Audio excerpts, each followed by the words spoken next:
Bismillahirrahmanirrahim. Assalamualaikum warahmatullahi wabarakatuh. Alhamdulillahirabbil alamin. Alladzi hadana li hadza wa ma kunna linahtadiya laula an hadanallah. Wa asyhadu an la ilaha illallah wahdahu la syarikalah. Wa asyhadu anna Muhammadan abduhu wa rasuluh. Allahumma salli ala Muhammad wa ala alihi wa ashabihi wa man tabi'ahum bi ihsanin ila yaumiddin. Ya ayyuhalladzina amanu taqullaha haqqa tuqatih wa la tamutunna illa wa antum muslimun. Wa ba'd fa inna astaqal hadisi kitabullah wa khairal hadyi hadi Muhammadin sallallahu alaihi wasallam. Syarrul umuri muhdatsatuha fa inna kulla muhdatsatin bid'ah wa kulla bid'atin dhalalah wa kulla dhalalatin finnar. Ayol ikhwah azza subhanahu wa ta'ala, seolah kita masuk hadis yang ke-54 dari matan kitab Al-Jami', bab bagian akhir dari kitab Bulughul Maram oleh Al-Hafidz Ibnu Hajar Al-Asqalani rahimahullahu ta'ala. Tema global tentang mewaspadakan diri dari akhlak yang tercela. Di antara akhlak tercela yang kita kaji pada pagi hari ini adalah memukul wajah.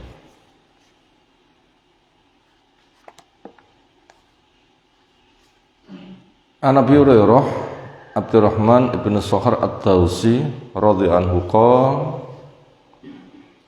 qala Rasulullah sallallahu alaihi wasallam idza qatala, memiliki makna idza daraba. Qatala punya makna daraba, ketika memukul. Ahadukum, satu di antara kamu, waliyajtanib, supaya dia menjauhi al-wajha. Wazan ijtanaba yaj, walyatajannab, supaya berusaha menjauhi al-wajha, kepada wajah.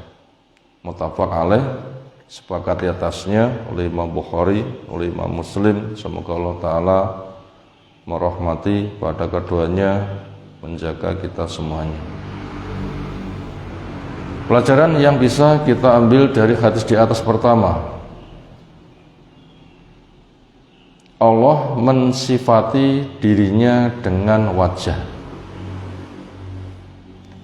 Allah mensifati dirinya dengan wajah, karena Allah fa'alun lima yurid, punya hak berbuat yang dikehendaki.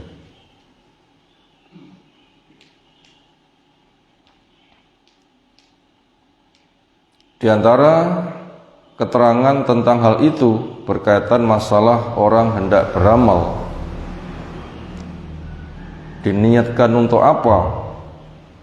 Di antaranya adalah ibtigha'a wajhillah, untuk mencari wajah Allah. Dan itu sahih hadis yang cerita seperti itu. Sahabat tanya, apakah kita nanti bisa melihat Allah di hari kiamat? Dijawab iya. Coba kamu renung ketika malam bulan purnama tidak ada mendung. Bisakah kamu melihat bulan? Dijawab iya. Artinya manusia bisa melihat kepada Allah, pemahamannya seperti manusia bisa melihat kepada bulan. Tapi tidak bisa dikatakan Allah seperti bulan, bukan. Itu maknanya Melihatnya memang betul-betul melihat. Dan itu merupakan nikmat yang paling gede dari sekian banyak nikmat yang Allah sediakan kepada penduduk surga, yang dikatakan walahum fiha ma yashtahun, mereka mendapatkan apa yang jadi selera dan semuanya dinikmati. Dari sekian banyak yang dinikmati, memandang pada wajah Allah adalah nikmatan yang paling besar. Maka amal ketika diperbuat dalam rangka mencari wajah Allah. Bagaimana orang bisa aman neraka, masuk ke dalam surga, ketika ketemu dengan keluarga, mendapatkan segalanya, melihat memandang kepada wajah Allah Azza wa Jalla, itu merupakan nikmat yang tiada tara. Itu pelajaran pertama, Allah mensifatkan dirinya dengan wajah. Nomor dua, manusia dicipta punya wajah. Manusia dicipta punya wajah. Sama penyebutan, tidak diharuskan sama kenyataan. Sama penyebutan, tidak diharuskan sama kenyataan. Allah berwajah sesuai dengan keagungannya, makhluk berwajah sesuai dengan kadar ciptaannya. Itu masuk pada wilayah pembahasan pelajaran nomor 2. Kita ulang, manusia dicipta punya wajah.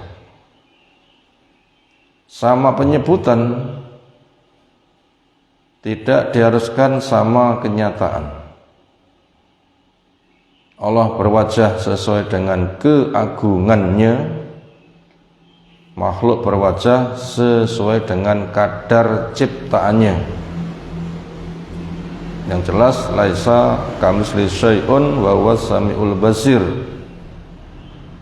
Tidak ada sesuatu pun yang semisal dengan Allah. Dia Maha mendengar, Dia Maha melihat. Ketika makhluk dicipta mendengar, ketika makhluk dicipta melihat, Allah punya nama As-Sami' Al-Basir, mendengar melihat, itu tidak sama. Allah sesuai dengan keagungannya, manusia sesuai dengan kadar penciptaannya. Sama penyebutan, tidak dituntut dengan sama kenyataan, masing-masing ada spesifiknya. Allah sesuai dengan keagungannya, makhluk sesuai dengan kadar ciptaannya. Berikutnya masuk pelajaran yang ketiga. Wajah manusia ada di kepala. Di situ berkumpul beberapa hal penting, seolah menjadi sentra dan kunci buat semuanya. Kita ulang, wajah manusia di kepala. Di situ, di kepala, berkumpul beberapa hal penting, seolah menjadi sentra dan kunci segalanya. Wajah manusia di kepala kita bisa buktikan ketika kita ingin tahu, lalu mengambil cermin, ingin tahu wajahku, yang dipandang apa? Bagian depan, di sana ada dahi, ada alis, ada mata, ada pipi, ada hidung, ada mulut, ada dagu. Biasanya siapapun memahami kata wajah, kesannya seperti itu, dan itu berada di kepala. Yang di situ berkumpul beberapa hal penting. Telinga juga di kepala, hidung, mulut di kepala, otak juga di kepala, otak besar maupun otak kecil. Dan sentra kehidupan berada di kepalanya. Makanya menyembelih itu di leher, diputus pemasok darah, pemasok oksigen ke kepala. Ketika putus kepala, di sana ada otak, nggak dapat pasok darah, nggak dapat pasok oksigen, nggak bisa mengendalikan, akhirnya mati. Ini memberitahu kepada kita bahwasannya di situ berkumpul beberapa hal penting yang seolah menjadi sentra dan kunci semuanya. Sampai ketika ada undangan nggak datang, dikatakan kok nggak tampak batang hidungmu. Itu juga menyebut tentang masalah kepala. Berikutnya masuk pada pelajaran yang keempat, menyebut wajah. Tidak bisa lepas dengan Allah yang mensifatkan diri dengan wajah. Menyebut wajah tidak bisa lepas dari Allah yang mensifatkan diri dengan wajah. Penyebutan wajah dengan tepat. Penyebutan wajah dengan tepat ada dampak pengagungan kepada Allah. Penyebutan wajah dengan tepat ada dampak pengagungan kepada Allah dan sebaliknya. Penyebutan wajah dengan tepat ada unsur pengagungan kepada Allah dan sebaliknya. Makna sebaliknya, bila menyebut wajah tidak tepat juga ada unsur kurang adanya takdim, kurang adanya pengagungan kepada Allah yang mensifatkan dengan wajah.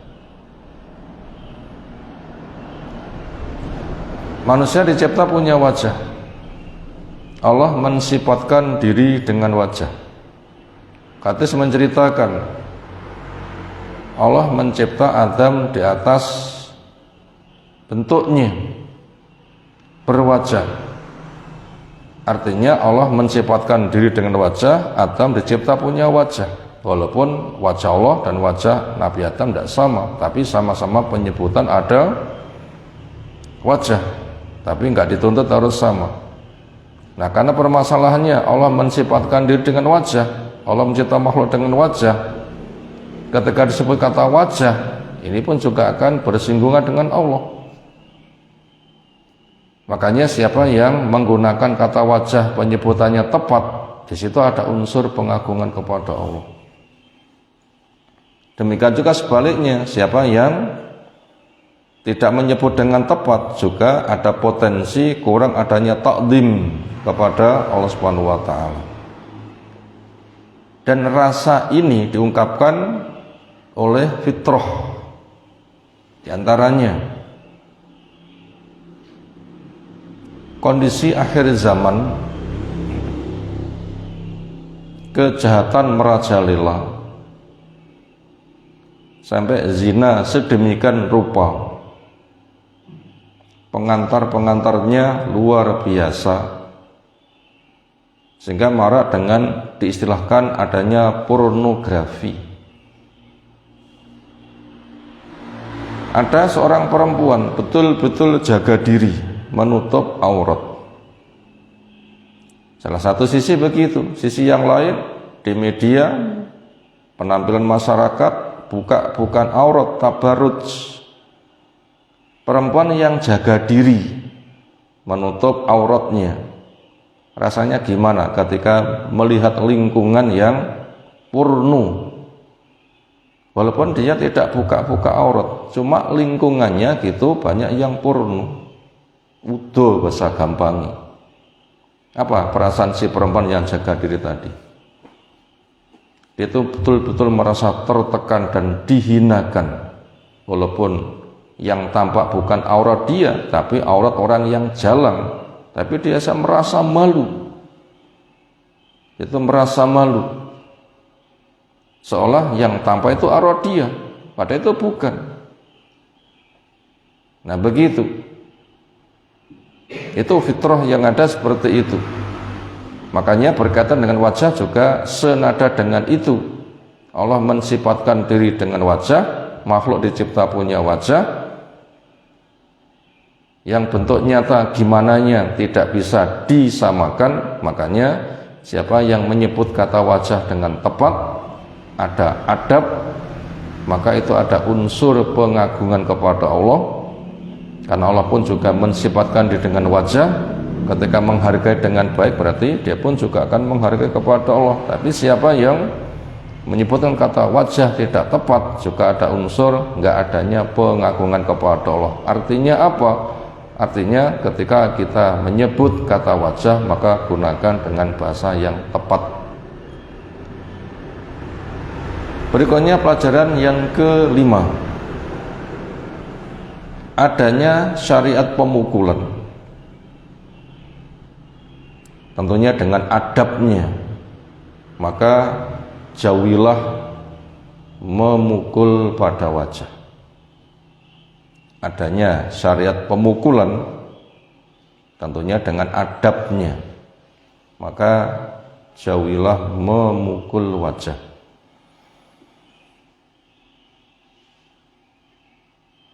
Apa saja syariat pemukulan? Ya, misalnya orang tua dapat perintah, ajari anakmu sholat umur 7 tahun. Bila sudah berumur 10 kok belum sholat, pukul. Nah, itu kan ada syariat pemukulan. Termasuk juga berkaitan kasus suami istri, ada nusus dari pihak istri, suami meluruskan, memang gitu diuji. Karena suami sebagai pemimpin nggak boleh dayus, membiarkan keluarganya dalam kemaksiatan. Karena ada perintah ku anfusakum wa ahlikum naro, jaga dirimu, jaga keluargamu dari api neraka. Itu bagaimana mendidiknya? Ya, pertama dengan nasihat. Gak mempan pisah ranjang, gak mempan pukulan. Ya, di situ juga ada kata pukulan. Demikian juga berkaitan masalah adab majikan kepada budak, ketika budaknya butuh diluruskan, dipukul juga, itu jangan menimpa ke wajah. Dan itu telah kita baca di Sahih Bukhari tentang memerdekakan budak, juga ada hadis tentang itu. Jauhi wajah itu walaupun budakmu. Kepada hewan pun juga ada perintah untuk berbuat ihsan. Maka untuk itu ketika orang butuh memukul pada hewannya juga jangan wajahnya. Kenapa? Allah mewajibkan berbuat ihsan kepada segala sesuatu, termasuk ketika menyembelih, tajamkan. Ini juga adab itu bersifat umum. Sampai kepada orang kafir di medan perang pun juga tidak menggunakan wajah. Yang ada fadhur barikop, penggal leher, bukan wajah, leher. Maka dengan begitu adanya syariat pemukulan, tentunya dengan adabnya, ternyata dari poin-poin di atas itu dijauhkan dari wajah. Jangan sampai wajah itu jadi korban pukulan atau pakai korban ucapan. Ketika marah-marah, memarahi kepada yang dimarahi, kadang kata wajah itu pun juga disebut. Nah, itu supaya juga dihilangkan. Bahasa yang lain, wala tuqabbih, jangan kamu ucapan yang keji. Di antara mana keji itu adalah ketika menyebut-nyebut dengan kata wajah, apalagi pakai bahasa yang sangat kasar, itu nanti lebih ada unsur yang lebih membahayakan lagi.